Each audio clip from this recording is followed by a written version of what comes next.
का बक्सा लेकर एक कमरे में पहुंचा जहां कुछ लोग नीले रंग की जैकेट्स पहने खड़े थे। उन्होंने उस डब्बे में एक डॉक्यूमेंट और एक प्लास्टिक की चाबी रखकर उसे बंद करके 200 साल का टाइमर लगा दिया। इसके बाद वो डब्बा मेयर को दे दिया गया और हर मेयर ऑफिस में अपना समय खत्म होने पर वो डब्बा अगले मेयर को दे देता। पर जब उस टाइमर में सिर्फ 47 साल बचे थे, तब एक मेयर की बीच में ही मौत हो जाने की वजह से उस डब्बे के बारे में सभी भूल गए और वो यूं ही किसी कोने में पड़ा रह गया।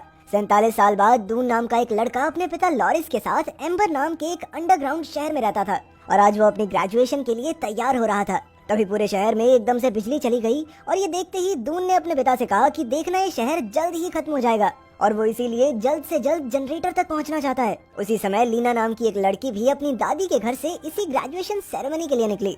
सेरेमनी में सबको मेयर के बैग से एक पर्ची उठानी थी जिसमें उनके लिए काम लिखा होगा और उन्हें जिंदगी भर इसी काम को करना होगा। दून को एक मैसेंजर का काम मिला और लीना को पाइप वर्कर का। पर सेरेमनी खत्म होने के बाद दून ने लीना से अपना काम बदलने की बात कही, जिसमें वो भी खुशी खुशी मान गई। अब दून अपने मकसद के एक कदम और पास था। लीना ने अपने काम के बारे में घर जाकर अपनी दादी को बताया और वहीं दून ने अपने पिता से इस बारे में बात की, जो उसे समझाने लगा कि कैसे वो अपने काम को अपने फायदे के लिए इस्तेमाल कर सकता है। दून के पिता एक इंजीनियर थे और वो अपने बनाए इलेक्ट्रिकल डिवाइसेस में ही लगे रहते थे। उधर लीना ने अपनी बहन को सुलाकर एक पेडल सेट को चलाना शुरू किया, जिससे थोड़ी सी बिजली बनाकर उसने अपने मरे हुए पिता की आवाज को सुना। अगले दिन दोनों अपने अपने काम पर पहुंचे। लीना थोड़ा जल्दी पहुंच गई थी और उसे साथ ही एक मैसेज पहुंचाने का काम भी मिल गया। दूसरी ओर दून काम पर अपने कलीग सूल से मिला, जो कई सालों से पाइप पर ही काम कर रहा था। उसने दून को कुछ पुराने टोपी और जूते दिए और उस टोपी पर अपना नाम लिखने को कहा, क्योंकि थोड़े दिन पहले एक आदमी यहाँ काम करते वक्त डूब गया था और सिर्फ इसी तरीके से उसे पहचाना जा सका। लीना को पहला मैसेज शहर के ग्रीन हाउस ओनर और अपने पिता की पुरानी दोस्त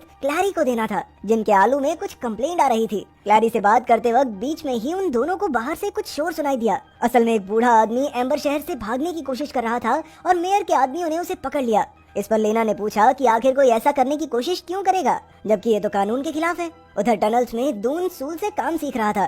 सूल रास्ता देखने के लिए एक मैप का इस्तेमाल करता था, जिसे वो अपनी ऊपर वाली जेब में रखता। दून के मन में कई सवाल थे, लेकिन सूल सिर्फ उन्हीं का जवाब दे रहा था जो उसके काम से जुड़े हुए थे। काम के बीच में सूल की आंख लग गई और ये मौका मिलते ही दून ने उसकी जेब से वो मैप निकाला और वो जनरेटर की तलाश में निकल गया। इस दौरान उसे एक ऐसी टनल मिली जो मैप पर थी ही नहीं। वो उसमें घुस गया और आगे जाकर उसे कमरा नंबर 351 दिखा, जिस पर ताला लगा हुआ था। वहाँ से वापस आते वक्त दून को रस्सी पर लटका हुआ एक हुक दिखा और वो चुपचाप उसे फॉलो करते हुए ऊपर चढ़ गया। ऊपर एक स्टोर रूम था जहाँ खाने के कुछ कैंस पड़े हुए थे, पर तभी उसके क्लासमेट के भाई लूपर ने आकर उसे पकड़ लिया और गुस्से में धक्के मारकर बाहर निकाल दिया। दून के बाहर निकलते ही पूरे शहर में एक बार फिर से लाइट चली गई और इसी बीच वो लीना से मिला, जिसने उसे उस आदमी के बारे में बताया जो भागता हुआ पकड़ा गया था। वो दोनों बात करने लगे कि शायद जनरेटर में कुछ प्रॉब्लम चल रही है, क्योंकि ये पावर कट कुछ ज्यादा ही लंबा था। तभी लाइट आने पर दोनों को वापस से काम पर बुला लिया गया और लीना अपनी दादी को देखने चली गई। रास्ते में उसने सभी को बताया कि अगला पावर कट 7 मिनट में होने वाला था। वहीं दूसरे कमरे में पॉपी को वही डब्बा मिल गया, लेकिन उसने उसमें रखे कागज को निकाल कर चबा दिया। डब्बे को देखते ही लीना की दादी को बात तो याद आ गई, पर उसे कुछ भी ढंग से याद नहीं था। इसके बाद लीना को लूपर का एक मैसेज लेकर मेयर के पास भेजा गया, जिसमें उसे मेयर को बताना था कि उसकी शिप आ चुकी है। मेयर के पास पहुंचकर लीना ने उससे उस डब्बे के बारे में पूछा जो सभी मेयर्स ने फोटो में पकड़ा हुआ था, पर उसने इस बात का कोई जवाब नहीं दिया। वापस घर जाते वक्त उसने लूपर से सुना कि शहर में फिर से बिजली जाने वाली थी। घर जाकर लीना ने डब्बे में से निकले कागज को फिर से जोड़ने की कोशिश की, पर उसमें से कई टुकड़े गायब थे। उसे उस डब्बे में से एक चाबी भी मिली, पर उसका भी एक हिस्सा गायब था। इसके बाद वो खाना ढूंढने के लिए बाहर चली गई और जब वो वापस लौटी तो उसकी दादी की तबीयत काफी खराब थी और एक बार फिर से बिजली जाने की वजह से तो उनकी मौत ही हो गई, जिसकी वजह से लीना और उसकी बहन को मिस्टर मर्डो के घर जाकर रहना पड़ा। लीना ने वो कागज जाकर दून को दिखाया, जो देखते ही पहचान गया कि ये मैसेज उसने स्कूल की हिस्ट्री बुक में भी पढ़ा था। दोनों तुरंत ये देखने के लिए स्कूल की तरफ भागे। ये मैसेज एम्बर शहर को बनाने वालों ने लिखा था और पूरा मैसेज पढ़ने के बाद दून को लगा कि शायद एम्बर से बाहर निकलने का कोई ना कोई रास्ता तो जरूर होगा। इसके बाद दोनों रूम नंबर 351 के पास फिर से गए और अंदर जाने की कोशिश करने लगे, पर तभी एक बहुत बड़ा कीड़ा वहाँ पर पहुँच गया।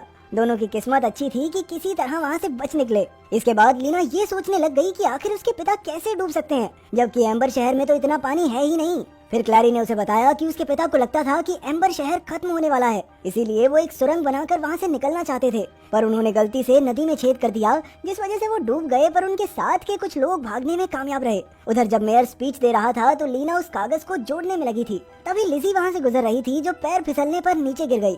उसने अपने हाथ में कुछ पाइनएप्पल जूस के कैंस भी पकड़े हुए थे और वो भी नीचे गिर गए, लेकिन इन कैंस को तो बहुत सालों से एम्बर शहर में किसी ने नहीं देखा था। लीना के सवाल करने पर उसने बताया कि ये सब उसे लूपर ने दिया था क्योंकि वो उसे पसंद करता है। ये बात लीना ने दून को बताई और दोनों को शक होने लगा कि शायद लूपर और रूम नंबर 351 में कुछ तो रिश्ता है। वो दोनों फिर से वहाँ पहुँचे और इस बार अंदर जाने में कामयाब हो गए। अंदर जाने पर उसे मेयर दिखा जो एक कुर्सी पर सो रहा था और उसके हाथ में खाने के कैंस थे। ऐसा लग रहा था कि मेयर ने खाने की तंगी का हल ढूंढ लिया हो, लेकिन सिर्फ अपने लिए। घर वापस जाने पर लीना ने फिर से कुछ पेडल मारकर थोड़ी लाइट पैदा की और अपने पिता की आवाज सुनी। पर इस बार वहाँ दून भी मौजूद था, जिसने जब ध्यान से सुना तो उसे रिकॉर्डिंग में अपने बाप की आवाज भी सुनाई दी। ये सुनते ही वो तुरंत अपने पिता से बात करने के लिए भागा। घर पहुंचकर उसने अपने पिता पर आरोप लगाया कि उसके पिता ने एम्बर से भागने की कोशिश की थी, लेकिन उसे उन्होंने आज तक कुछ नहीं बताया। इस पर उसके पिता ने जवाब दिया कि इस कोशिश में उसके सभी दोस्त मारे गए थे और वो बिल्कुल नहीं चाहता कि उसके बेटे का भी कुछ ऐसा ही हाल हो।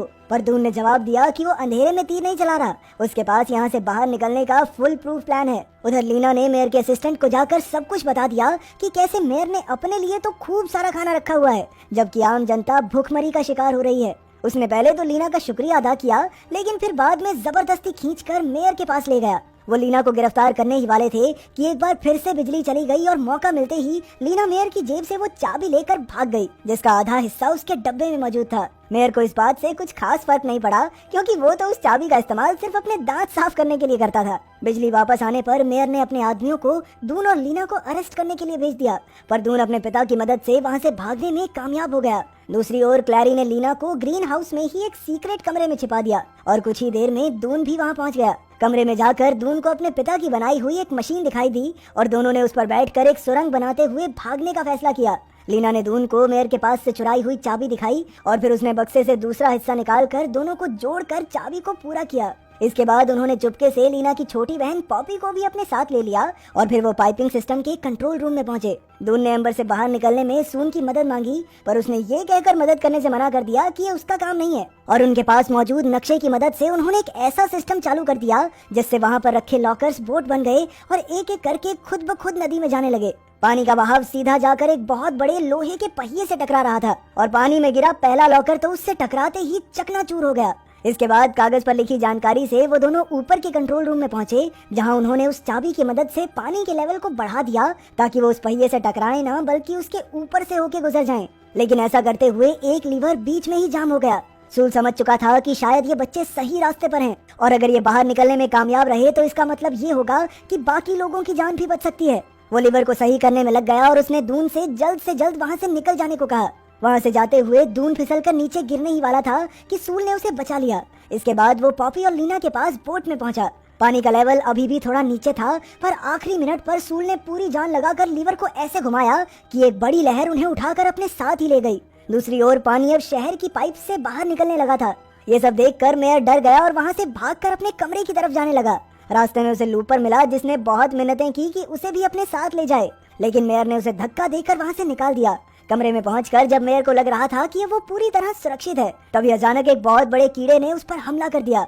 उधर वो तीनों बच्चे सुरंग के बीच बड़ी रफ्तार से बढ़ते जा रहे थे और आखिर में एक शांत सी लेक में पहुंचे जो जमीन से काफी नीचे थी, लेकिन वहाँ पर ऊपर जाने के लिए बहुत सी सीढ़ियाँ बनाई गई थी। उन सीढ़ियों के जरिए आखिरकार वो बाहर की दुनिया में पहुंच ही गए। बाहर पहुंचकर उन्हें लगा कि ये तो कोई खास जगह नहीं है। उन्हें लग रहा था कि यहाँ बाहर की दुनिया में तो उनके शहर से भी ज्यादा अंधेरा है, लेकिन वो ये नहीं जानते थे कि अभी रात का समय था।